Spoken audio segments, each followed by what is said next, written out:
sou o Alfa e Ômega, diz o Senhor Deus, aquele que era e que há de vir, o Todo-Poderoso. Hoje nós vamos então salmodiar a Deus, como temos feito cada domingo pela manhã, com o salmo de número 76. Conhecido é Deus em Judá, grande o seu nome em Israel. Em Salém está o seu tabernáculo e em Sião a sua morada. Ali despedaçou ele os relâmpagos do arco, o escudo, a espada e a batalha. Tu és ilustre e mais glorioso do que os montes eternos. Despojados foram os de ânimo forte. Jazem a dormir o seu sono, e nenhum dos valentes pode valer-se das próprias mãos. Ante a tua repreensão, ó Deus de Jacó, paralisaram carros e cavalos. Tu sim, tu és terrível. Se te iras, quem pode subsistir à tua vista?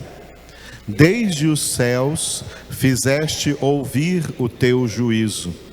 Tremeu a terra e se aquietou, ao levantar-se Deus para julgar e salvar todos os humildes da terra. Pois até a ira humana há de louvar-te, e do resíduo das iras te cinges. Fazei votos e pagai-os ao Senhor vosso Deus. Tragam presentes todos os que o rodeiam, àquele que deve ser temido. Ele quebranta o orgulho dos príncipes, é tremendo aos reis da terra. O tema que nós vamos ver nesse salmo hoje é uma coisa que se tornou muito comum em toda a religiosidade do mundo, em todas as ramificações religiosas, tanto ramificações ditas cristãs, como também ramificações religiosas não cristãs, que é a prática de se fazer votos para Deus. Já tive outras oportunidades de falar sobre isso, alguns já me ouviram e vão ouvir hoje novamente, reforçando, e quem nunca ouviu vai entender hoje essa questão, o que significa fazer votos diante de Deus. Muito bem, nós vimos que este Salmo 76, cujo título que nós demos a ele, é um título curioso, porque esse título curioso foi explicado no domingo passado. Ele é baseado no versículo 10, onde está escrito: pois até a ira humana há de louvar-te, e do resíduo das iras te cinges. Por isso que eu dei a este salmo o título Resíduo das Iras. E nós explicamos isso, no domingo passado, quando nós passamos aí, então, pelo versículo de número 10. Nós já vimos que este Salmo 76, ele tem um desenvolvimento e uma conclusão. O desenvolvimento do versículo 1 até o versículo 10, é onde Asaf louvou a Deus, chamando a Deus falando com Deus a partir de duas expressões: tu és ilustre e tu és terrível. Deus é ilustre e terrível, tá? Ilustre e terrível. Outras duas palavrinhas que poderiam substituir ali as palavras ilustre e terrível seria bom e severo. Nós usamos essas expressões para lembrar o que o apóstolo Paulo escreveu em Romanos capítulo 11, que nós temos que aprender a considerar tanto a bondade como a severidade de Deus. As pessoas só querem saber que Deus é bom, e ficam tentando ignorar a verdade de que Deus também é severo. Então, considerai a bondade e a severidade de Deus. Deus é ilustre na sua bondade, mas é terrível na sua severidade, e por isso está escrito na carta aos Hebreus que horrível coisa é cair nas mãos do Todo-Poderoso. Tá?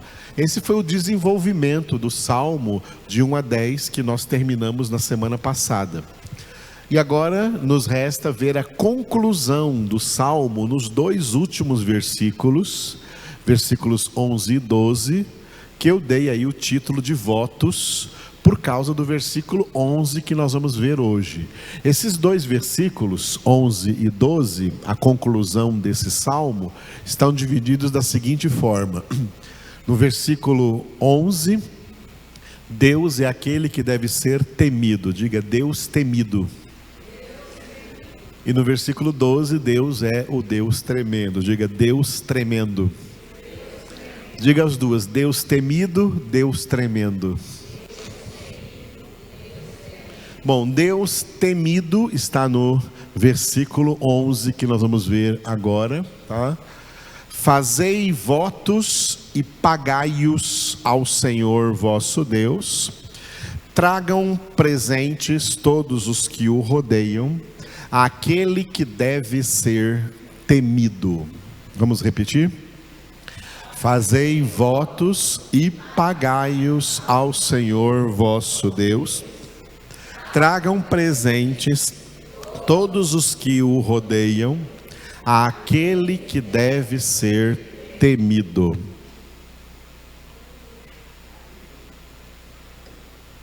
Muito bem, eu sublinhei ali, né? Votos, Deus e temido, essas 3 palavras, tá? Então, começando pelos votos. Fazei votos e pagai-os ao Senhor vosso Deus. Existe um imenso equívoco que sempre vem sendo cometido por muitas denominações ditas evangélicas, cristãs, protestantes. Um equívoco tão grave que ele gera uma gama de outros equívocos, de outros erros. Qual é este equívoco? É não reconhecer as diferenças existentes entre a antiga e a nova aliança que Deus estabeleceu com o seu povo. Muitos pregadores, muitos pastores, muitas denominações não prestam atenção a isso. Que existem enormes diferenças entre aquela antiga aliança que Deus estabeleceu com o seu antigo povo, que se chamava Israel, e a nova aliança que Deus estabeleceu com o seu novo e definitivo povo, que não se chama mais Israel. Israel não é mais povo de Deus. Povo de Deus agora é a igreja do Senhor Jesus Cristo. Antigo povo, povo da antiga aliança, Israel. Novo povo, povo da nova aliança, igreja. Existem diferenças crassas entre essas duas alianças, muitas delas. Nós precisávamos, todos os crentes precisavam ter um aulão para elencar todas as muitas diferenças entre a antiga aliança e a nova aliança. Vou falar algumas. Uma dessas diferenças é a seguinte: a antiga aliança, ela foi instituída por Deus com um caráter provisório. A antiga aliança, ela era provisória. A aliança com Deus, com a nação de Israel, antes da vinda de Jesus, antes da primeira vinda de Jesus, foi uma aliança provisória, uma aliança passageira, uma aliança que foi instituída com data de vencimento, com data para acabar a sua validade. Essa é a antiga aliança. Ela já acabou. No dia em que Jesus veio ao mundo, a primeira aliança, a antiga aliança, acabou. Simplesmente isso, acabou. Hoje Deus não tem nenhuma aliança com Israel, nenhuma aliança com os judeus, nenhuma aliança com os israelenses. Eles estão lá brigando agora com a faixa de Gaza, soltando mísseis para tudo quanto é lado. Deus não tem aliança nenhuma com Israel. Não adianta eles passarem 24 horas por dia batendo a cabeça no muro das lamentações. Deus não ouve orações de israelenses, de judeus. Acabou. Aquela aliança era provisória, passageira. Ela acabou, irmãos. Não existe mais. A partir da vinda de Jesus, Deus estabeleceu uma nova aliança. E essa nova aliança agora, ela não é mais uma aliança provisória. Ela é uma aliança eterna. A nova aliança não é provisória. A velha aliança, a antiga aliança, foi provisória, por isso ela acabou. A nova aliança, ela vai durar pela eternidade. Ela é permanente, ela tem caráter permanente. A nova aliança permanece. Aliança, o que significa aliança? Um dos significados de aliança que a gente usa para simbolizar o casamento, o matrimônio, é que só pode haver uma. Não há lugar para duas alianças. A minha aliança aqui mostra que eu tenho uma esposa, um casamento. Eu não posso ter outro casamento, não posso ter outra esposa, eu tenho a minha. A aliança é uma. A aliança é única, ninguém pode ter duas alianças. É uma aliança. A nova aliança não havia ainda sido instituída na terra, e por isso Deus estabeleceu uma aliança provisória, até que chegasse o momento em que a nova aliança fosse estabelecida na terra. Até que Jesus viesse ao mundo, Deus estabeleceu uma aliança provisória, que ia durar por algum tempo, mas ia acabar. Quando Jesus veio, acabou o tempo da antiga aliança e o Senhor estabeleceu a nova aliança. Deus não tem duas alianças. Deus não mantém a aliança antiga. Deus foi fiel à aliança antiga enquanto era o tempo dela. Agora Deus só é fiel à nova aliança em Cristo Jesus.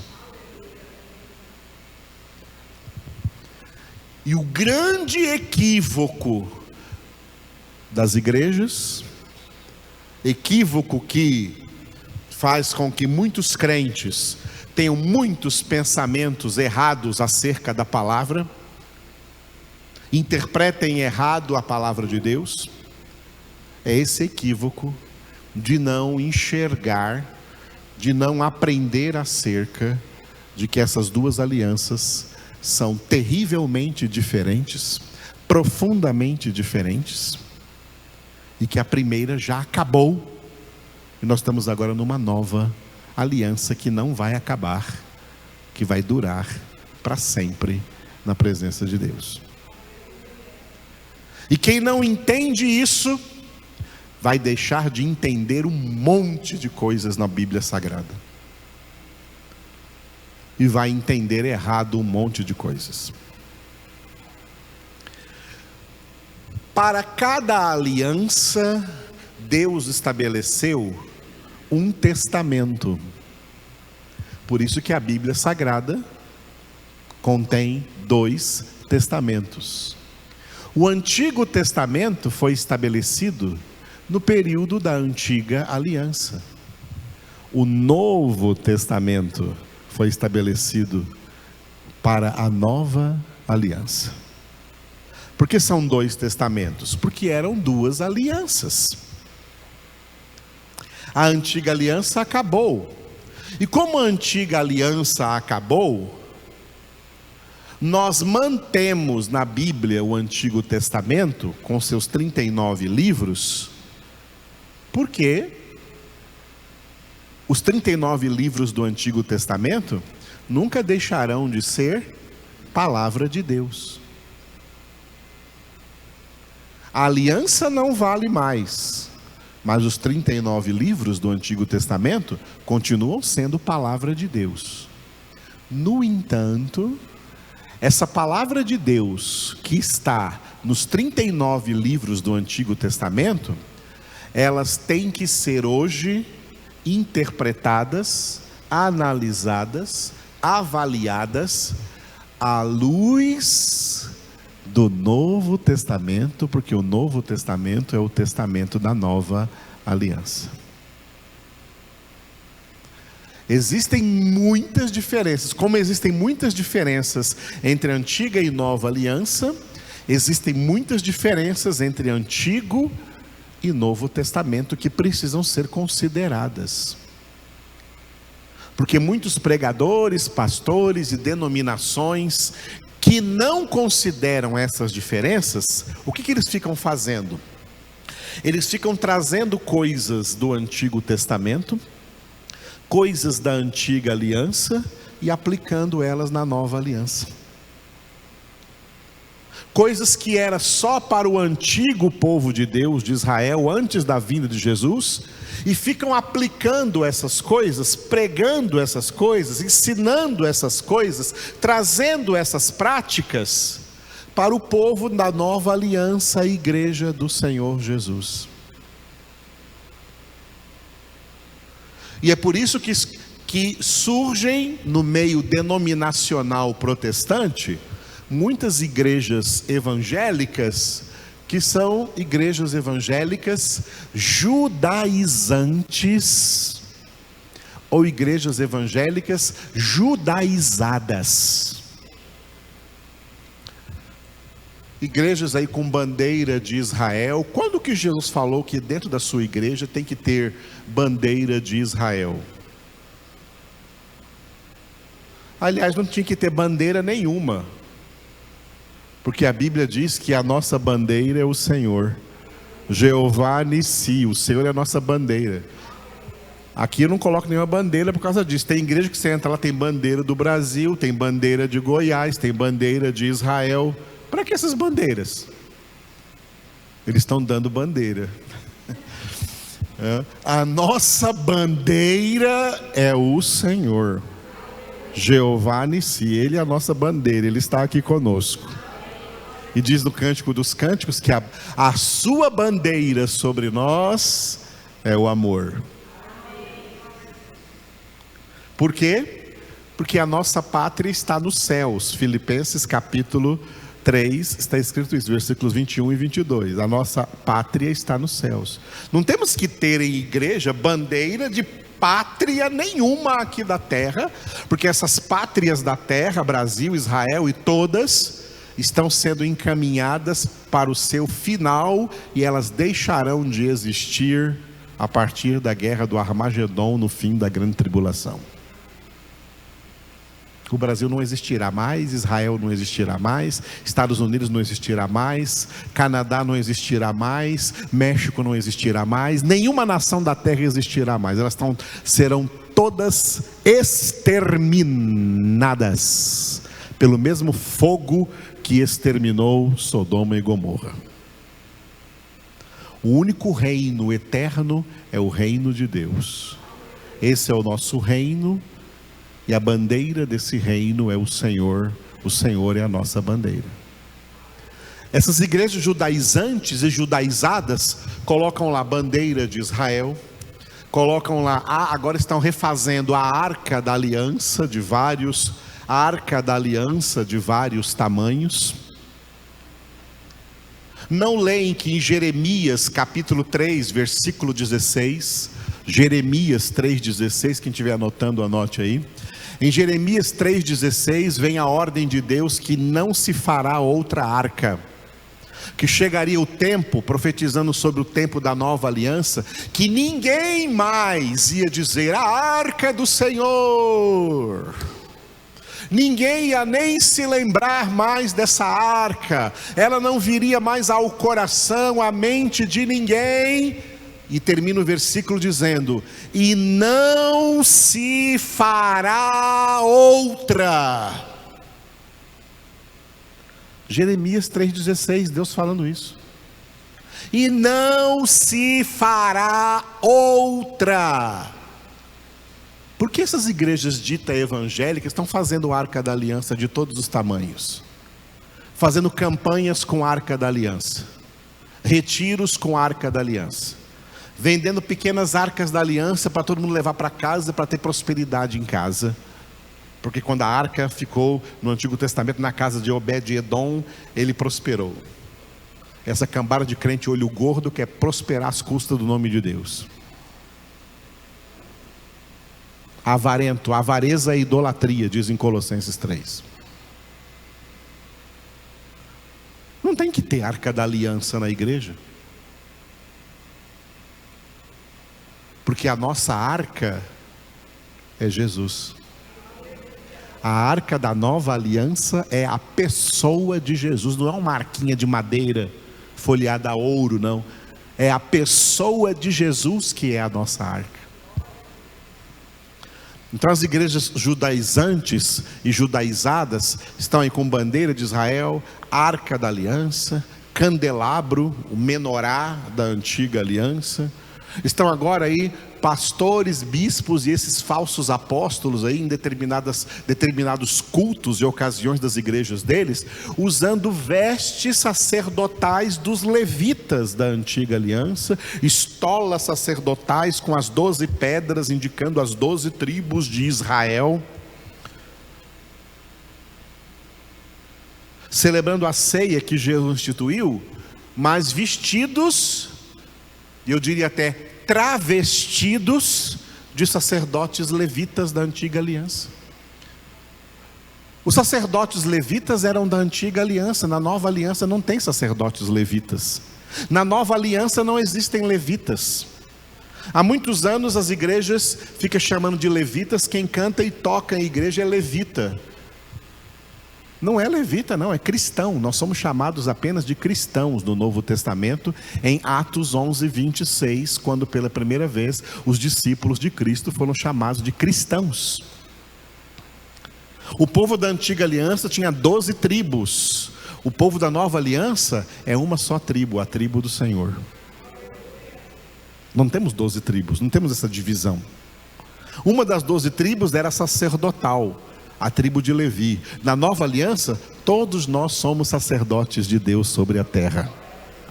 Somos intercessores, somos pregadores, somos testemunhas de Cristo e abençoadores para orar pelo mundo inteiro. Todos somos sacerdotes. Não tem uma tribo sacerdotal na nova aliança. Não tem levitas na nova aliança. E o fundador da igreja, a cabeça da igreja, Jesus Cristo, é descendente de Abraão, mas ele nem é da tribo de Levi, ele é da tribo de Judá, que não tinha nenhum sacerdote. Ele é o nosso sumo sacerdote, como está escrito em Hebreus capítulo 8, versículo 1. Temos um único e eterno, insubstituível sumo sacerdote, que assentou-se à destra da majestade do Pai no céu. É a Ele que nós servimos. Estão vendo as diferenças drásticas que existem entre a antiga e nova aliança? Por isso hoje nós, quando lemos e meditamos no Antigo Testamento, nós temos que trazer a luz do Novo Testamento sobre o Antigo, para enxergar muitas coisas que eram exclusivas do Antigo, exclusivas da antiga aliança, e que não fazem parte da nova aliança. Não tem que ter essas coisas na igreja cristã. Na igreja cristã, por exemplo, nós não circuncidamos nossos meninos, nossos filhinhos homens que nascem. A circuncisão era da antiga aliança, ela não é da nova aliança. E é tão sério pegar coisas da antiga aliança e trazer para a nova aliança, que Paulo escreveu assim na carta aos Gálatas: olha, quem se circuncidar agora na nova aliança, quem se circuncidar agora na nova aliança, cai da graça, decai de Cristo, perde a salvação. Olha como é sério trazer uma coisa só porque circuncidou. Trazer uma coisa da antiga aliança e aplicar na nova é negar Jesus, é apostatar de Cristo. Paulo disse aos Gálatas: se vos deixar de circuncidar, da graça decaístes, de Cristo decaístes. Por isso que esse ensinamento nosso nessa manhã é de crucial importância, porque já tem décadas que muitas igrejas protestantes estão sendo enxovalhadas por elementos, doutrinas, símbolos e práticas que não deveriam jamais existir na igreja de Cristo, porque eram coisas da antiga aliança, antes da vinda de Jesus. E trazer essas coisas para cá hoje é negar Jesus e apostatar de Cristo. E os apóstatas são os que perdem definitivamente a salvação. Está lotado de apóstatas hoje no mundo já. Porque trazer elementos da antiga aliança é dizer que não aceitam a nova aliança. Quem não aceita a nova aliança não tem salvação. Porque hoje a antiga aliança não tem poder de salvação. Na época dela tinha. Antes de Cristo, a antiga aliança tinha poder de salvação. Mas agora que ela acabou, só a nova aliança tem poder de salvação. Pois bem, porque eu fiz toda essa introdução com vocês e teria muitas coisas ainda para falar sobre isso. Porque dentre as coisas que faziam parte da antiga aliança e que não fazem parte da nova aliança mais, é fazer votos. Fazer votos com Deus. Fazer votos com Deus não existe na nova aliança. Não existe mais isso no Evangelho de Cristo Jesus. Isso não faz parte, fazer votos a Deus não faz parte da doutrina do Novo Testamento e de todas as doutrinas da nova aliança que Deus estabeleceu conosco em Cristo Jesus. E foi por essa razão que Tiago escreveu, vamos ver, Tiago, capítulo 5, versículo 12. Tiago, capítulo 5, versículo 12. E esse versículo me chama muito a atenção, porque Tiago começa dizendo assim, ó, acima de tudo.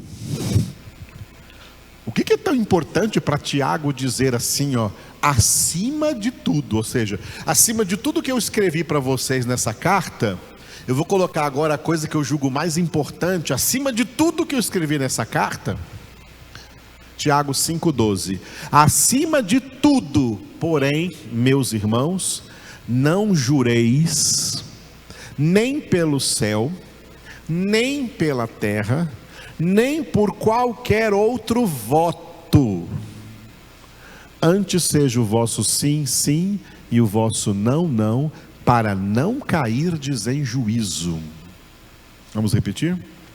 Acima de tudo, porém, meus irmãos, não jureis nem pelo céu, nem pela terra, nem por qualquer outro voto. Antes seja o vosso sim, sim, e o vosso não, não, para não cairdes em juízo. Votos, que a gente vê aqui no Salmo 76:11, com esse nome de votos, e vê também aqui em Tiago 5,12, votos, tá? Voto, eram chamados também de juramentos. Eram chamados também de juramentos. O que Tiago escreveu ali foi resumindo, foi um resumo do que Jesus já havia dito no Sermão da Montanha, ou Sermão do Monte. Abra agora no Mateus capítulo 5, do 33 ao 37. Mateus 5, do 33 ao 37. Tiago 5,12 é um resumo. Tiago resumiu ali em Tiago 5,12 o que Jesus disse aqui, e Mateus escreveu, o apóstolo Mateus escreveu aqui em Mateus 5, 33 a 37. Já encontraram? Vamos ler juntos. Também ouvistes que foi dito aos antigos: não jurarás falso, mas cumprirás rigorosamente para com o Senhor os teus juramentos. Eu, porém, vos digo: de modo algum jureis, nem pelo céu, por ser o trono de Deus, nem pela terra, por ser estrado de seus pés, nem por Jerusalém, por ser cidade do grande rei, nem jures pela tua cabeça, porque não podes tornar um cabelo branco ou preto. Seja, porém, a tua palavra sim, sim, não, não. O que disto passar vem do maligno. O maligno é o diabo, tá? O que Jesus chama aqui de juramentos, não jureis, não jurarás, ele diz no 34, de modo algum jureis. Repita isso que Jesus disse: de modo algum jureis. Jurar aqui era fazer votos. Votos e juramentos era a mesma coisa, tá? No catolicismo romano, eles chamam de promessa. Eu fiz uma promessa e agora eu vou para a Trindade a pé para cumprir a minha promessa, e assim por diante. O que o Antigo Testamento chamava de votos ou juramentos, no catolicismo é chamado de promessas.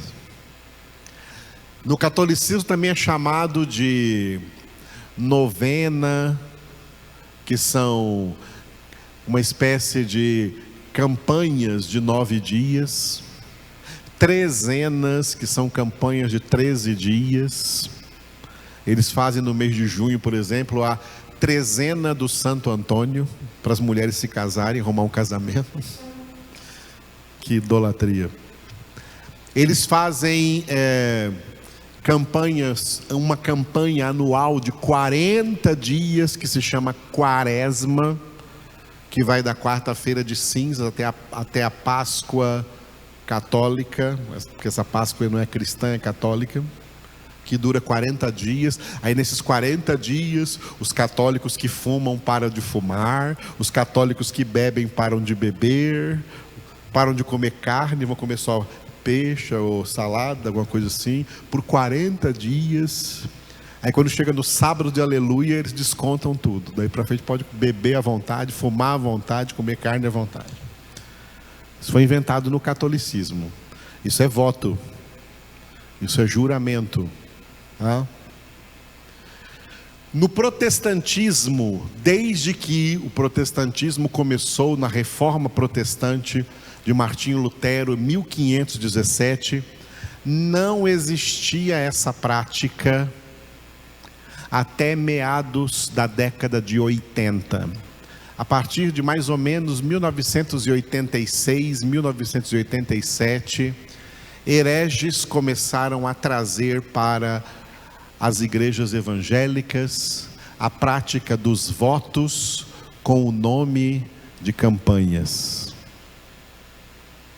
Campanhas de oração, campanhas de libertação, campanhas de cura, campanhas de prosperidade. Essas campanhas geralmente são 7 dias, por exemplo, no meio da semana, 7 quartas-feiras, e as pessoas são orientadas a quem fez a campanha, quem fez o voto, não pode faltar em nenhuma quarta-feira, não pode faltar em nenhuma das 7 quartas-feiras, porque se faltar em uma, ele quebra o voto. Se faltar em uma, quebra a campanha e perde a bênção. Oh, meus queridos, que heresia! Isso é anticristianismo, isso é anti-evangélico, essa é uma doutrina de Satanás e não de Deus. Na antiga aliança, Deus elaborou uma lei que se tornou conhecida como a lei dos votos. Isso foi para a antiga aliança. Na antiga aliança, Deus, vou usar essa palavra aqui, Deus tolerou que o povo da antiga aliança fizesse votos a Deus. E por isso Asaf escreveu: fazei votos e pagai-os ao Senhor vosso Deus. Porque na antiga aliança existia a lei dos votos. Mas na nova aliança, agora, no Novo Testamento, a lei é: não faça votos. E quem fizer, vai entrar, vai cair em juízo de condenação. Porque está desobedecendo a palavra de Deus. Hoje não fazemos votos. Para você receber alguma coisa de Deus, Jesus ensinou simplesmente isso aqui, olha. Repitam após mim: pedi e dar-se-vos-á. Não foi isso que Jesus ensinou? Não foi isso que Jesus ensinou? Por acaso ele falou assim, ó: pedi, mas pedi 7 vezes. Ele falou isso para pedir 7 vezes? Ou algumas vezes? Pedi e dar-se-vos-á. Tudo que pedirdes ao Pai em meu nome, Ele vô-lo dará. Se permanecerdes em mim, João 15, e as minhas palavras permanecerem em vós, pedireis o que quiserdes, e vosso Pai Celestial vos dará. Em João 16 ele disse, né? Até agora não tendes pedido nada. Pedi e recebereis, para que a vossa alegria seja completa.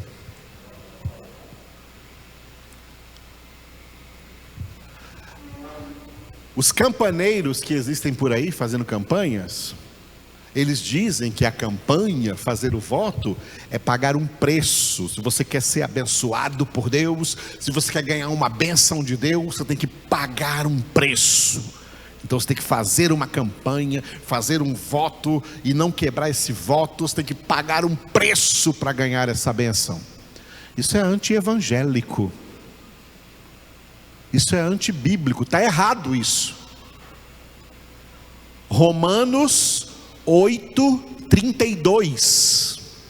Romanos 8:32 está escrito: aquele Deus, Pai, que não poupou seu próprio Filho, mas que por todos nós o entregou, como não nos dará também graciosamente com Ele todas as coisas?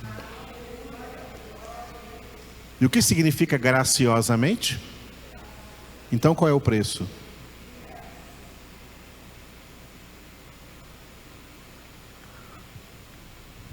O único preço aceitável diante de Deus é o que Jesus pagou.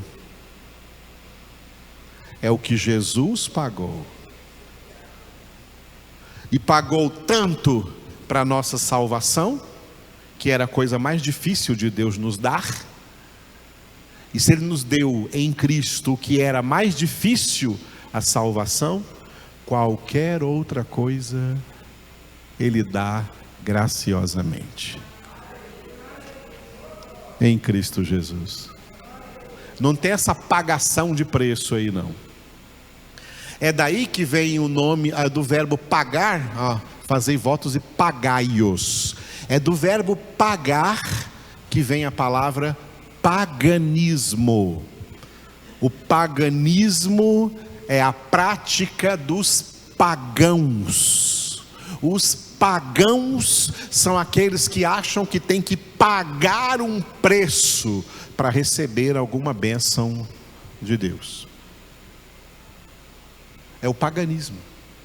Desde a década de 80, o paganismo invadiu as igrejas evangélicas, principalmente pentecostais e neopentecostais.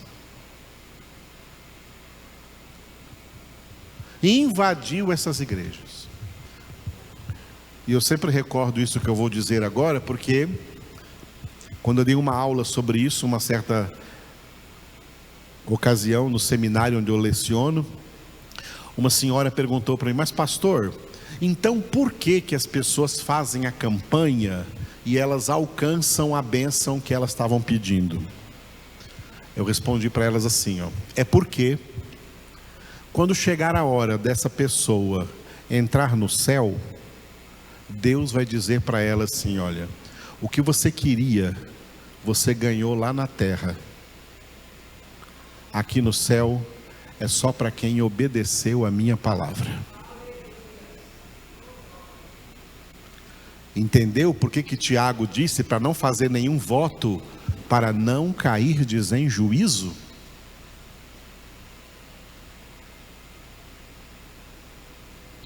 Votos têm resultados. No catolicismo tem resultados, tem até curas, tem até milagres nos votos que eles fazem. Em toda religiosidade pagã no mundo, teístas e ateístas, cristãs e anticristãs, que têm votos, eles fazem porque dá resultado. Só que o resultado nunca é salvação. O resultado nunca é o céu. O resultado é alguma coisa aqui, para a terra, e que não tem projeção para uma eternidade com Deus, mas tem projeção para uma eternidade sem Deus. Isso é muito sério. Nós não fazemos votos. Jesus eliminou, na nova aliança, Jesus eliminou, cancelou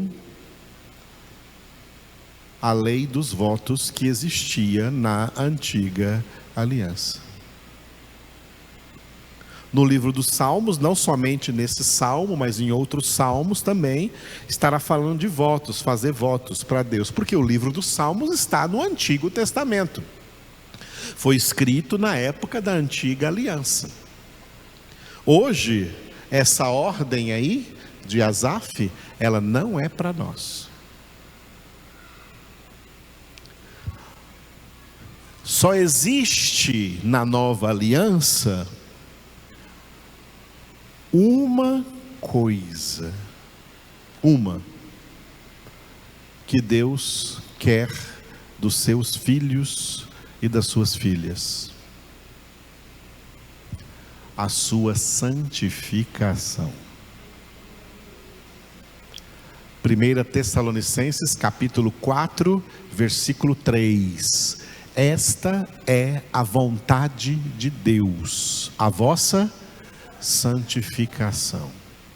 Deus não quer que seus filhos e suas filhas fiquem por aí fazendo votos.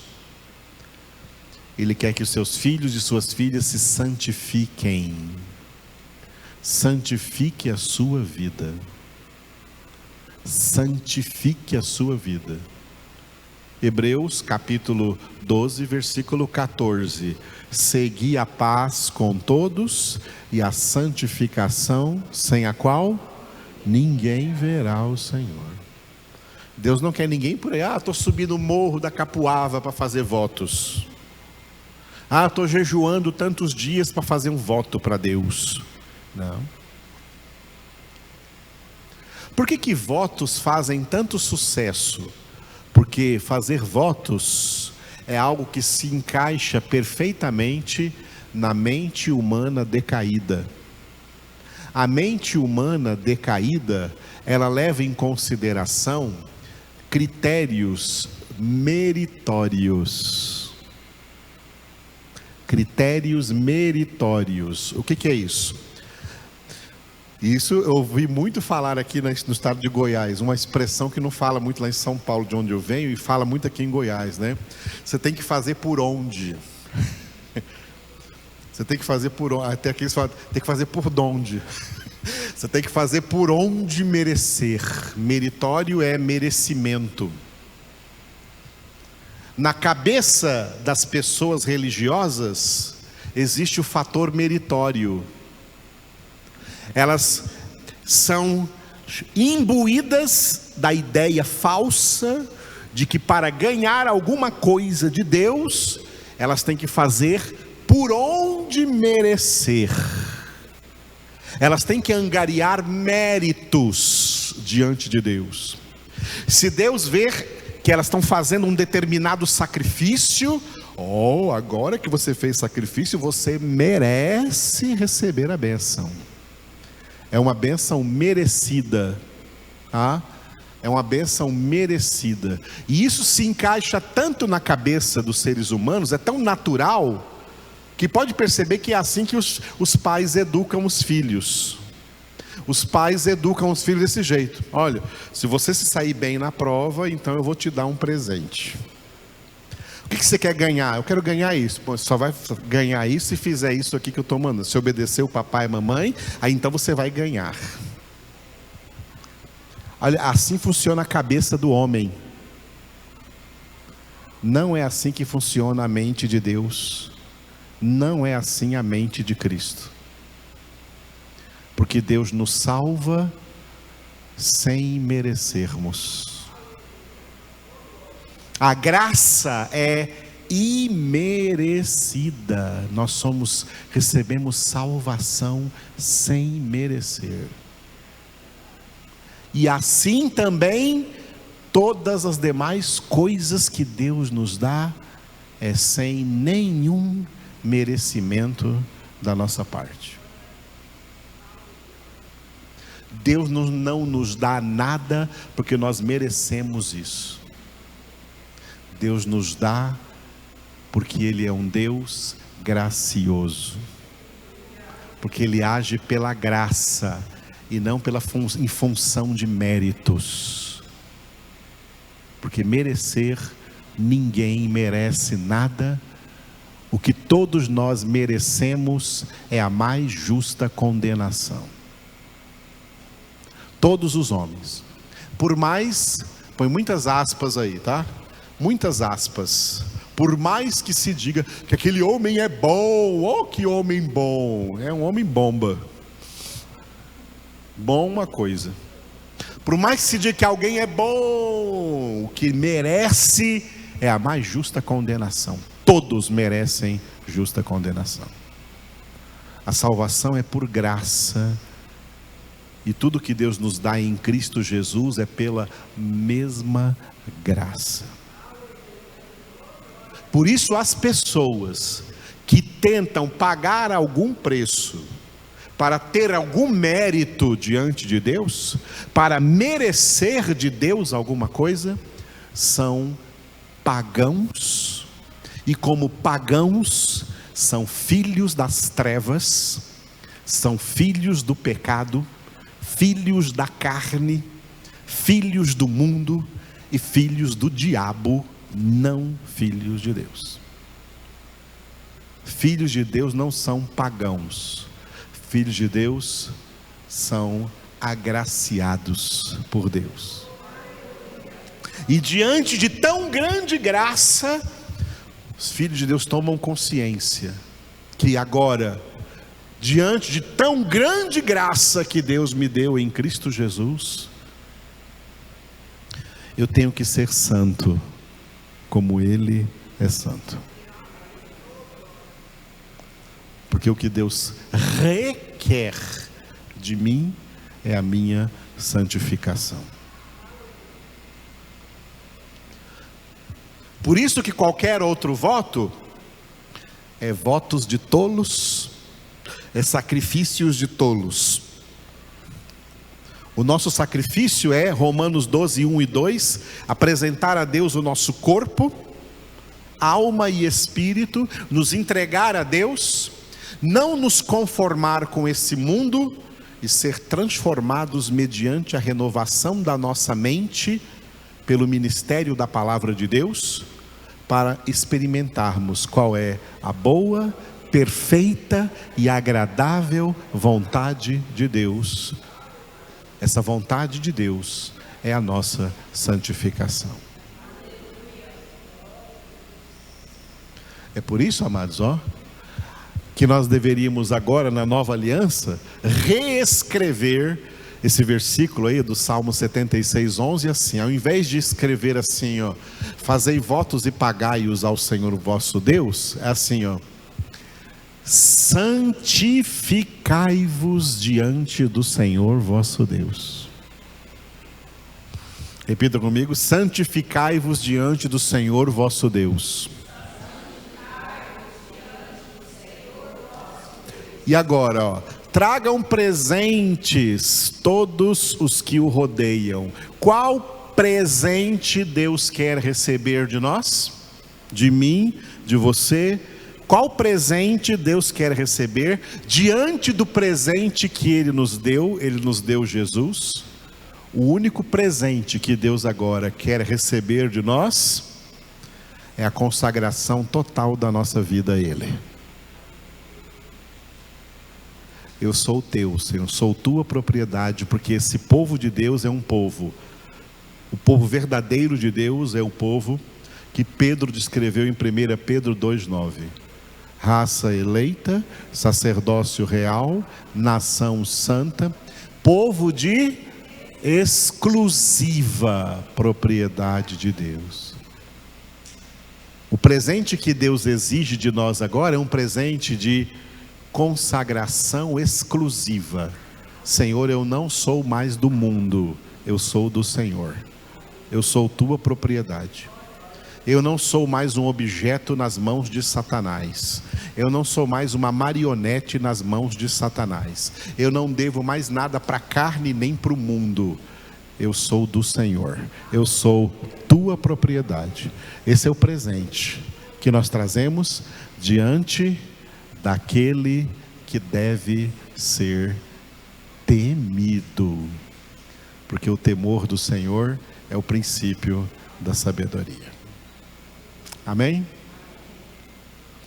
Aleluia! Como é bom poder esclarecer algo que é um ponto aonde milhares de crentes hoje estão caídos, envolvidos num lamaçal religioso de falsas promessas e dando as costas às verdadeiras promessas da graça de Deus na sua palavra, no Evangelho da graça, na aliança, a nova aliança da graça de Deus em Cristo Jesus. Eu sou o Alfa e Ômega, diz o Senhor Deus, aquele que é, que era e que há de vir, o Todo-Poderoso.